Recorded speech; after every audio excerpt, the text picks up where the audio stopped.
of solidarity, support and remembrance of those who were brutally murdered on the 7th of October in Israel. As we stand here today outside the Embassy of Israel in Ireland, we will also remember and pray for the release of the 101 hostages who remain in captivity in Gaza. In the early morning hours of the 7th of October, on what should have been one of the happiest and most joyful days in the Jewish calendar, Simchat Torah, a day when the Jewish people celebrate the joy of creation, Hamas terrorists carried out the deadliest attack on the Jewish people since the Holocaust. Beginning at dawn on that Black Sabbath morning, and under the cover of some 5,000 rockets, Hamas led a simultaneous assault on Israeli civilian communities, on the Nova Music Festival, and on security and rescue personnel posts. Hamas committed unfathomable atrocities, including widespread sexual violence against women and men. Approximately 1,200 people were murdered that day, including 22-year-old Irish citizen Kim Damti. Some 5,000 people were injured and 251 were taken hostage, including 9-year-old Irish citizen Emily Hand, who was thankfully returned. Many of the victims were foreign nationals, including citizens of Thailand, who made a good living working on Israeli farms throughout the Gaza envelope.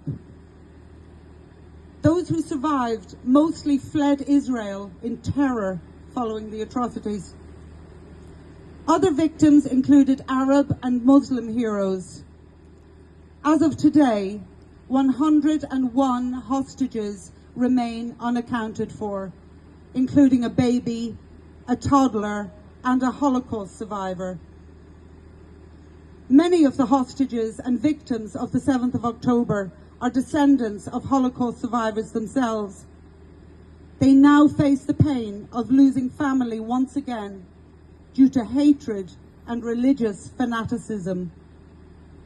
Because of Israel's small size, approximately the size of the province of Leinster, no one in Israel is untouched by the horrors.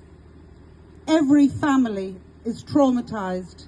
Every family is affected in one way or another. And 1 year on, the whole country remains deeply, deeply traumatized. Since the 8th of October, a day after the 7th of October Hamas atrocities, Hezbollah has been firing rockets into Israeli territory on an almost daily basis. Currently, some 80,000 people are internally displaced because of the security situation in northern Israel and in the Gaza envelope. Meanwhile, Israel is fighting an existential war on 7 fronts: Gaza, Lebanon, the West Bank, Iraq, Syria, Yemen, and Iran. By the grace of God, Israel has in its possession 3 powerful air defense systems: the Iron Dome, David's Sling, and the Arrow system, all of which sprang into action earlier this week when the Islamic Republic of Iran rained down almost 200 ballistic missiles onto this tiny sliver of land. Remember, we're talking about a country the same size as the province of Leinster, the province we're now standing in. Of the missiles not intercepted, the majority, thankfully, miraculously, landed in sand, water, and in empty spaces.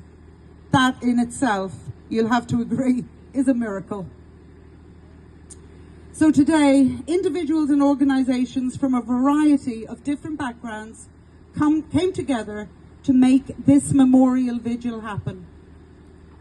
Throughout the vigil, you'll see material on the screen behind me, including from artist Karen Ben-Simon, Gilad Segev, and the wonderful Project Heroes, whose mission it is to tell the Israeli story through a narrative of heroism rather than victimhood.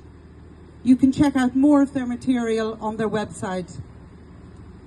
So I would like to thank Betania Church Dublin for volunteering to sing, accompanied by violin, flute and guitar.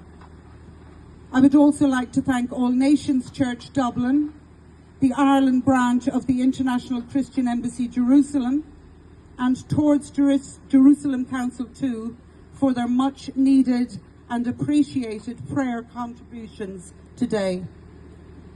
And of course, a very big thank you to all the volunteers from the Jewish, Israeli and Christian communities, all of whom made this memorial vigil possible.